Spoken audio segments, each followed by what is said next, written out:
आपटा पंचायत समिती निवडणुकीत शिवसेना पक्षाचे उच्च शिक्षित युवा उमेदवार स्वप्नील सुरेश भोवड सध्या संपूर्ण पंचायत गणात चर्चेचा विषय ठरत आहेत.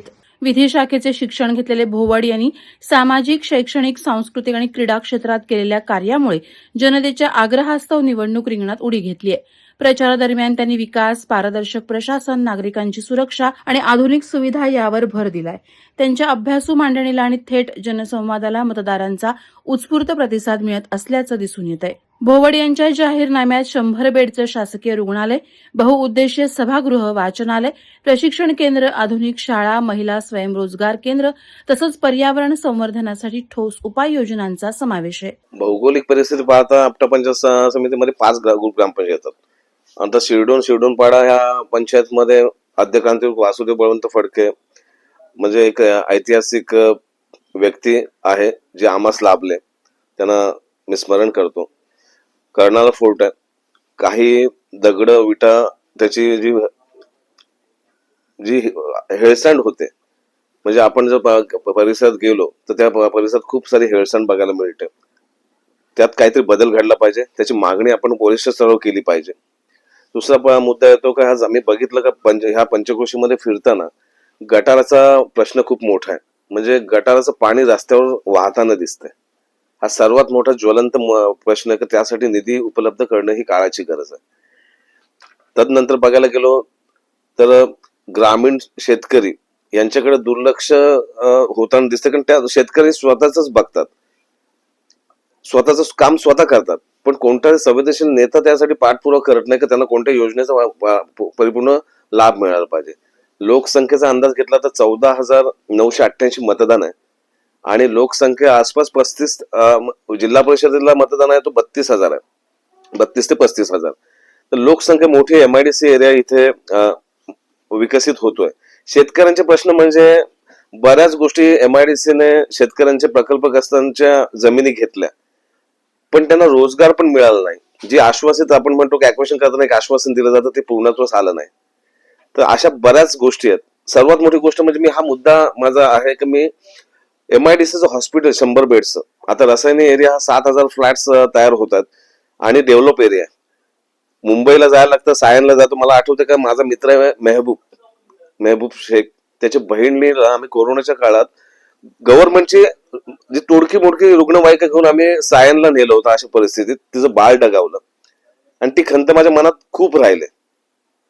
ती खंत अशी आहे की जर हाच हॉस्पिटल जर MIDCच्या ऍक्ट नुसार जर त्यावेळी ऍक्वेशनच्या वेळी हॉस्पिटलला तिथे एक जागा अधोरेखित केली असेल तर सुप्रीम कोर्टाचे केस लॉ आहेत, त्या केस लॉ मध्ये त्यांना ते गरजेचं आहे. त्यासाठी मी स्वाक्षरी मोहीम पण परिसरातून घेतलेली आहे आणि मी माझ्या निवडणूक काय पण होऊ दे, मी हारो ना तर जिंको, पण हा पाठपुरावा मी करणं कधी सोडणार नाही.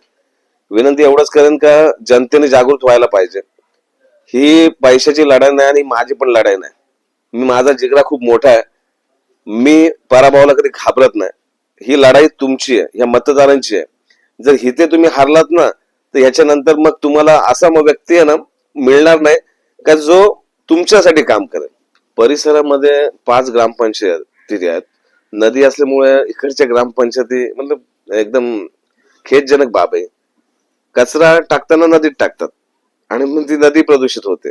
त्या तिथल्या MIDC कंपन्या त्यांचा जो केमिकल वेस्ट आहे तो नदीत टाकतात.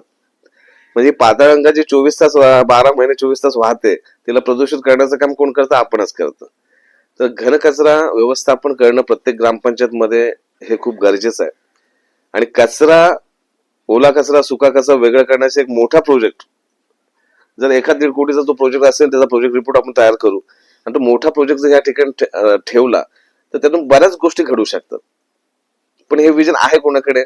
आणि ज्याच्याकडे विजन आहे त्याच्याकडे पैसे नसतात. आणि जर उमेदवार पक्षाचा आला ओके तर त्यांच्याकडे कट्टर कार्यकर्ते फिरणारे. आज मी बघतोय का मी एक उमेदवार म्हणून समाजामध्ये एकमत इमानदारीचं म्हणून गेलो होतो. मला शिवसेना शिंदे गटाने मला अधिकृत पदाचं चिन्ह दिलं, पण माझ्याकडे कार्यकर्ते बोटावर मोजके आहेत म्हणून का मी कमी पडू? माझा कार्यकर्ते ह्यावेळी ते कार्यकर्ते नको म्हणून मी माझ्या स्लोगन मध्ये टाकलंय का ही पक्षाची आणि पैशाची चौकट मोडीत काढा. ही जर तुम्ही जनता मोडीत ही चौकट काढत नाही ना तर तुम्ही त्याच ह्या मोहजाळामध्ये अडकून जाल, ज्या मोहजाळात आयुष्यभर सगळेच चालत आलेत.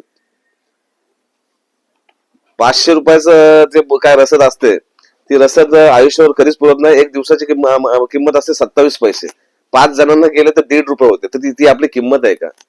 मला खूप खंत वाटते या गोष्टीची, का माणूस म्हणजे समोरचा त्यांना दिसतोय की ही योग्य व्यक्ती, हा योग्य उमेदवार आहे, मग त्यांना मतदान का देऊ नये? ही मानसिकता हा मतदार कधी बदलेल? आणि मला परत एकदा मी पुन्हा साहेब सांगतो तुम्हाला, की माझा विजय नाहीच आहे. जर मी जिंकलो ना, तर हा विजय जनतेचा आहे. आणि तुम्ही जेव्हा लक्षात ठेवा, जेव्हा 7 तारीख येईल त्या दिवशी असं वाटलं पाहिजे की 7 तारखेला माझा उमेदवार जिंकला का, या दृष्टीने मतदान करा, ही विनंती आहे. आणि ही तुम्हाला एक सूचना सुद्धा आहे का अजूनही वेळ गेलेला नाही. 10 दिवस या निवडणुकीत बाकी आहेत. या 10 दिवसात प्रचार तर मी माझा करतोय, धनुष्यबाणाचा प्रचार मी करतोय, पण जेव्हा तुम्ही प्रचार कराल का हा योग्य उमेदवार आहे आणि या योग्य उमेदवार धनुष्यबाणाला मत द्या, त्यावेळी खूप काही बदलेल. ही 5 वर्ष तरुणांचं भविष्य घडवणारी आहेत. ही 5 वर्ष माझी वाया जाणार नाही.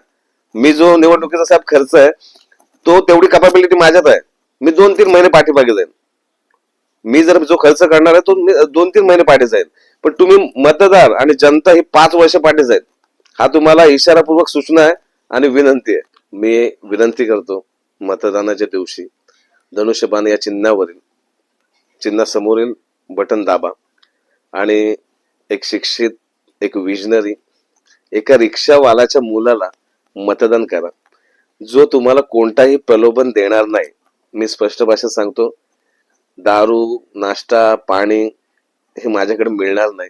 त्याच्यानंतर जे मतदानाच्या दिवशी हा चालतं, आता माहित नाही राजकारणात जे चालतं, तीही गोष्ट तुम्हाला मिळणार नाहीये. जर तुम्हाला योग्य उमेदवार मी वाटतोय, तर एक मत इमानदारीचं टाका, ही नम्रतेची विनंती करतो. वादळवारा लाईव्हसाठी न्यूज ब्युरो, पनवेल. नवी मुंबई व रायगड जिल्ह्यातील ताज्या बातम्या आणि घडामोडींसाठी सबस्क्राईब करा वादळवारा लाईव्ह चॅनल आणि दाबा बेल आयकन.